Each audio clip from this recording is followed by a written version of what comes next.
Hello everyone. Today we are going to deal with the design aspects of equalization tank. If we recall in the previous lecture 3, which is based on the basic concepts of equalization tank, equalization concentration, the mass load concepts, then mass load factors.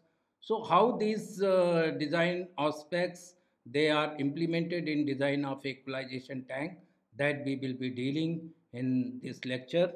Briefly, we will be covering in this lecture the design aspects of equalization tanks like flow, how much the flow it should be designed, what should be the equalized volume of the tank required for design of equalization tank, then size of the equalization tank, and whatever the footprint required for this equalization tank. So volume of the equalization tank, as we have discussed, this has to be designed for equalized volume, and this volume we can determine by two methods, that is graphical methods, another is analytical methods, and then we will be comparing both of these two methods for their comparative merits and demerits, and then we have taken and design examples also which will deal with the real examples on the design of equalization tank, and then we will be also looking the effect of this equalization process on the mass loading or BOD mass loading or various types of peak mass loads. Later we will be also talking upon the effect of equalization on the mass loading. What is the effect of equalization on dampening the shock loads along with its design example. So one by one, let us talk about the design aspects. So if we say that design flow for this equalization tank is basically is the equalized flow that is to be designed, and then the HRT, basically this equalization tank equalize the characteristic and flow of hourly variations, and hence the HRT for this equalization tank must be taken as 24-hour. Similarly, the volume of the tank, it should be designed for optimized volume, but be determined by graphical and analytical methods. We will be dealing in subsequent lectures. Then it also facilitates the process of neutralization. So we will be dealing with the various methods which can be used for neutralization of wastewater. Then, as we have discussed in the objective of equalization tank, it also helps in removal of volatile organic compounds. So design of aeration systems and design of various pumps required for these operations. So that all will be taken into subsequent lectures. Let us talk about the determination of the size of the tank. There is two methods as we have discussed. One is the graphical method, another is the analytical methods. So one by one we will be dealing with the graphical methods and analytical methods both. So here this is the steps involved in design of equalization tank. So first of all we should have the hourly flow variation of the data for entire day. So we have to find out the cumulative volume of the inflow and then also the outflow. Then once we have determined the cumulative volume of the inflow and outflow, then we can plot the respective mass curves of inflow and outflow versus time in a graph. Then we have to identify the peak and draw the tangents at the peaks of these mass curves of the inflow, which is parallel to the mass curve of outflow. And then finally we measure the vertical ordinates, which is the peak value, the maximum vertical ordinates between the mass curve of outflow and the tangent drawn on the mass curve of inflow. So this maximum vertical offsets that will basically decides the volume and size of the equalization tanks. So how this process is done, we will be looking by taking an design example in the subsequent slides. So then we will discuss about the analytical methods, which also is used to determine the size of equalization tank. So here also we do the same thing. We first analyze the cumulative volume of the inflow and outflow. Then we determine the deficit or surplus. if there is a cumulative volume of inflow is more and cumulative volume of outflow is less, then there is a surplus of water. And in case if the cumulative volume of the inflow is less compared to the cumulative volume of the outflow, then this should be taken as a deficit. And for deficit, because there is a deficiency of the flow, so we should take as a negative sign. And then for surplus, we take as a positive signs. So any of the sign convention can be used to indicate the deficit or surplus between the cumulative volume of inflow and the outflow. And then once we calculate the deficit or surplus for each individual hours in a day, then we have to find out the peak value of this deficit and surplus. Then finally we can determine the volume of the equalization tank by adding these two peaks. If there is only one peak, then that peak will be equal to the volume of the equalization tanks. So how this process is performed? Let us take and design example to describe this process. So this basically you see this for individual time, there is a flow variation data is given, there is a BOD mass concentration is given, that is milligram per liter, and then for different time duration from 13 to 24, again these two data is given, data for flow, data for BOD concentration. So this is the given data which indicates the hourly variation in the flow and the BOD concentration. So for this, if we need to design the volume of the equalization tank by using two methods like graphical methods and analytical methods, so we will be doing one by one both the methods to illustrate how these two techniques can be used for design. So let us start with the process. So first of all, we have to determine the cumulative volume of inflow and outflow. For that, we need to have the flow data for the individual hours. So this is the individual hours of a day, like starting from 1, 2, 3, 4 up to 12 hours. So this is the flow data, that is 0.275, 0.22, then 0.165, like individual hours flow data is given. Then we have to first calculate the volume of the inflow, simple volume of the inflow, that the data is given in meter cube per second. So if we multiply for 1 hour volume, so this will be multiplied by 60 into 60, so it will give you hourly volume of the flow, that will be 990 meter cube for the first hour. Then similarly we calculate for second hour and each individual hours. And then we need to calculate the cumulative volume of inflow. So this is, say for first hour this is 990, then for second hour this is 792. So we have to say for first hour cumulative volume is 990, that will be added to get this cumulative volume. So this comes around 1782. Similarly for third hour cumulative volume, so this plus this, if we do, we get this 2376. So similarly for each individual hours, we have to find out the cumulative volume of inflow. And then you see for another hour from starting from 13 to 24 hour, similar way the flow rates are given, and then we have to find out the volume of inflow, similarly that the cumulative volume of inflow. Then if we see the average of the 24-hour flow, that comes to 0.307.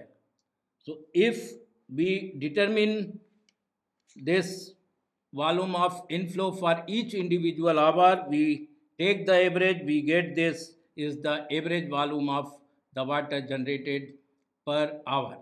So this should be taken as the outflow, because the outflow must be the average flow. That should be the constant, because any treatment plant we design for a constant flow. So this must be maintained as a constant flow. So for all outflow, you see this starts from 1106.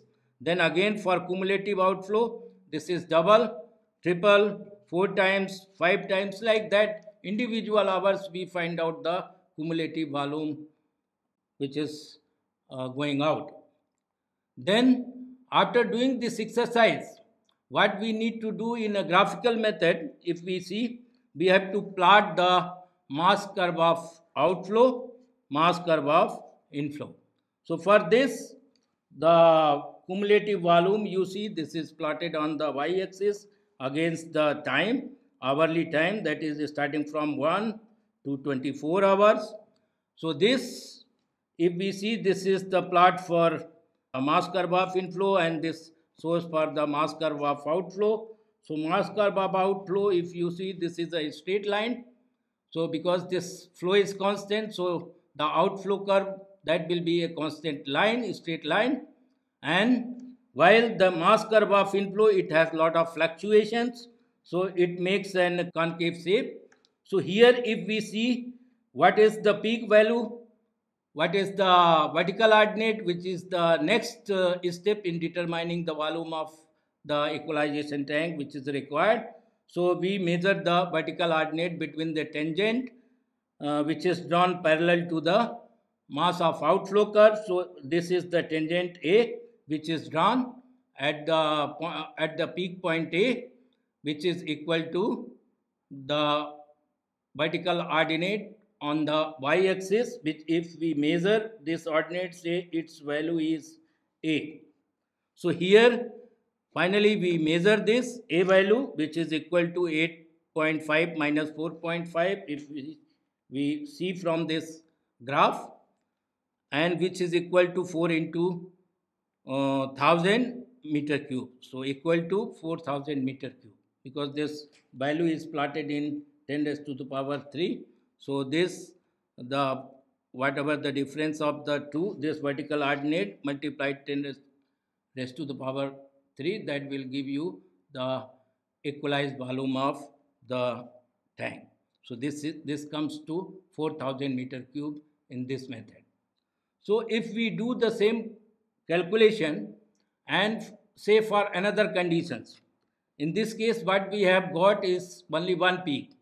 So if we see there is a this kind of curve where there is a two peaks, there is one peak A, there is another peak point B. So these are both convex and concave type of curve. If we get, then we have to measure both these vertical ordinate A and B in the curve, and which has to be added, A plus B, that is equal to 2 plus 3.5 in this case, that will be equal to 5.5, and this will be the capacity. So this is just to illustrate to you that how this process can be used for other type of flow variations. If we have different types of curves for inflow. So this is an illustration of the graphical methods having different types of inflow curve, which may have one or which may have more than one peaks, one for deficit, one for surplus.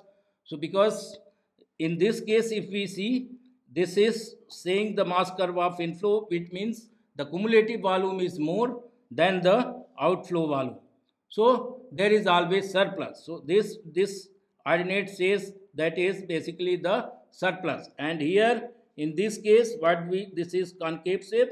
So here it means that mass volume of this inflow, that is less than the mass volume of outflow. So there is a deficiency, and that gives the deficit value. So both these ordinates are measured and they are added to get the required capacity of equalization tank.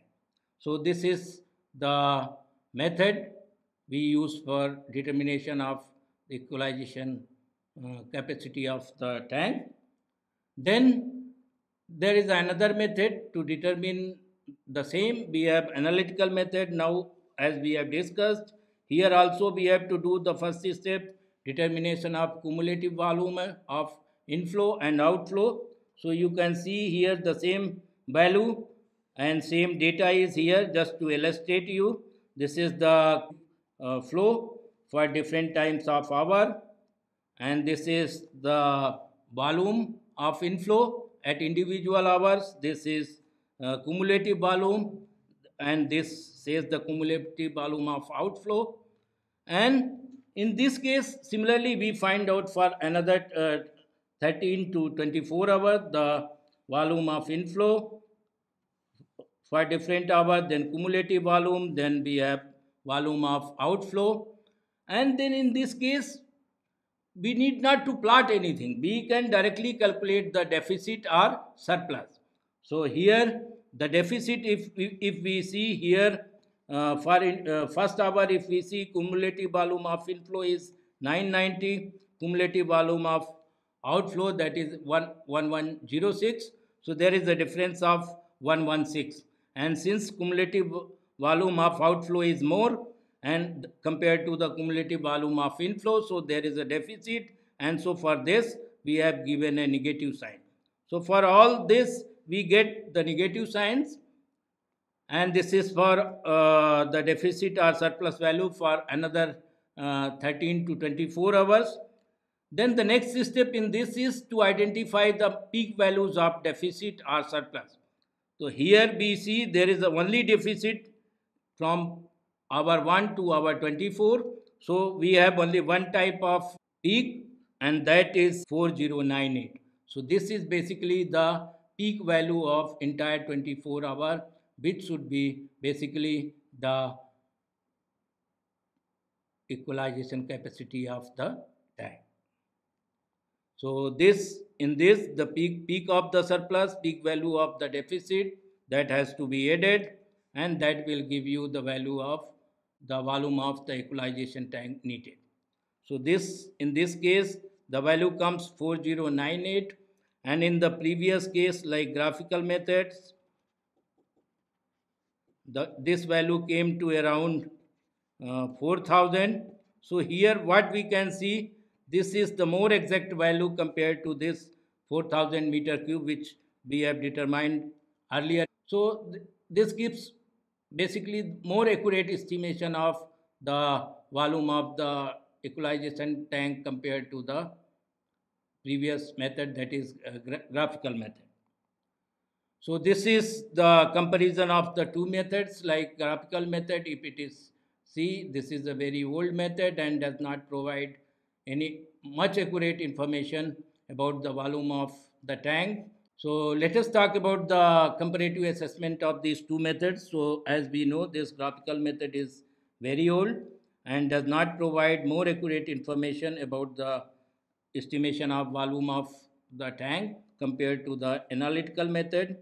And this because graphical method requires a lot of drawing of graphs, then tangents, so it may involve the various types of manual error compared to the analytical method, which is a simple analytical technique based on calculations.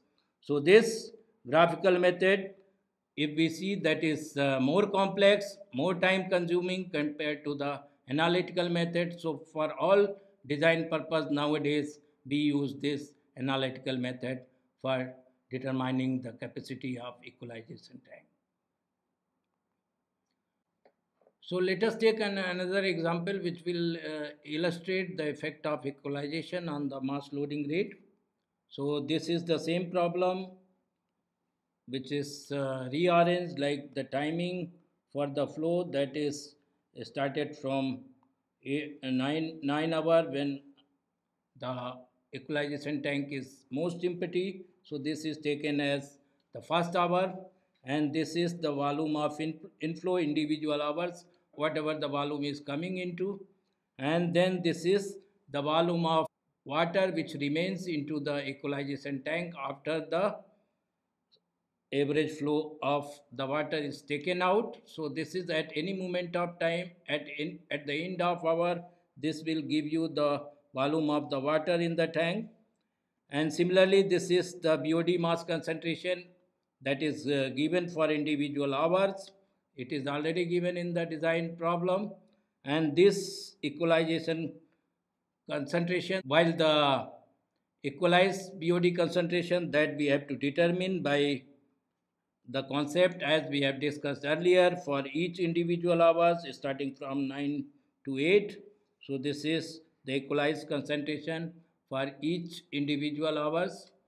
And then this is the mass load of BOD without equalization, and this is the mass load of BOD after the equalization. And this is determined by taking the respective volume and the respective concentration of BOD. In case of without equalization, we have to take the BOD concentration as given for individual hours, while for calculating the mass load, after equalization, we have to multiply with the equalized concentration of BOD at individual hours. So we get this value for mass BOD load without and after the equalization. So here the same exercise we performed for another 9 to 8 pm till 24 hours. So this is incoming volume at each individual hours. This is the volume remaining at the end of every individual hours, and then this is the BOD concentration for each individual hours. This is the equalized concentration. So we can calculate similarly the mass BOD loading with and without the equalization. This is without the equalization, this is after the equalization. If we analyze this mass BOD loading for individual hours, you see here in this the peak value comes here, that is 341. In this case the peak value in this page is not basically found. In the second page, if we see the peak mass load without equalization, that comes around 439 kg per hour, whereas after the equalization this peak value, that is 272.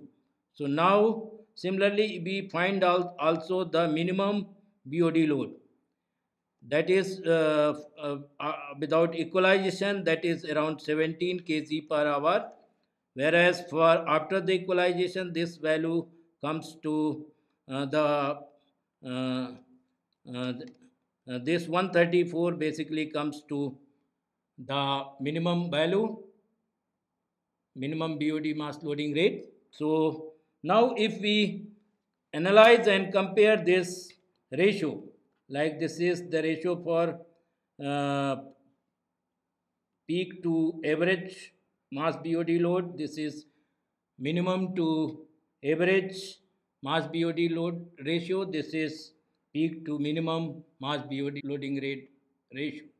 So for different peaks and average ratio, minimum to average ratio, peak to minimum ratio, we have got the different value. So this is peak value, this is average value, and this is the minimum BOD load when the wastewater is not equalized, and this is after equalization.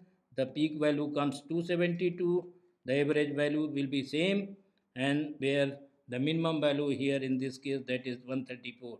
So if we take the ratio of these two, before equalization and after equalization, we will have the QP by QA value 2.06, whereas in case of equalized this is 1.27.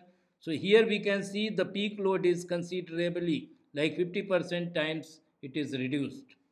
So here similarly the peak to minimum BOD load to average BOD load, that is 0.08, where in this case is 0.62. In case of unequalized, the peak and minimum BOD mass load ratio is very, very high, that is around 25.82, around 26 times. Whereas after equalization, you can see these peak loads are dampened, and that is merely 2.09. So this example shows how these peak loads, they are dampened because of equalization. So after equalization, we can see there is no much fluctuation, whereas before the equalization there is a lot of fluctuation between the peak and the minimum value, the peak and the average value. So this shows the effect of equalization on the mass loading rate. This can also be seen in this curve. If we see, this is plotted for the average mass loading rate. This is after equalization. This is the mass loading rate. For after equalization, this green color, whereas this pink, yellow color shows the BOD mass loading curve without equalization. So here we can see the peaks here, they are not very high as compared to the BOD mass load without equalization. So here also you can see there are the peaks that is much higher than these peaks of equalized BOD mass curve. So this shows how this equalization process helps into equalizing the BOD mass loading rate in the secondary treatment process. So this is another design examples you can practice. There is a time duration starting from 0 to 1, then again for 12 to 24 hours. This flow data, BOD concentration and suspended solid concentration is given. Similarly, for another rest of the hour, these values are given.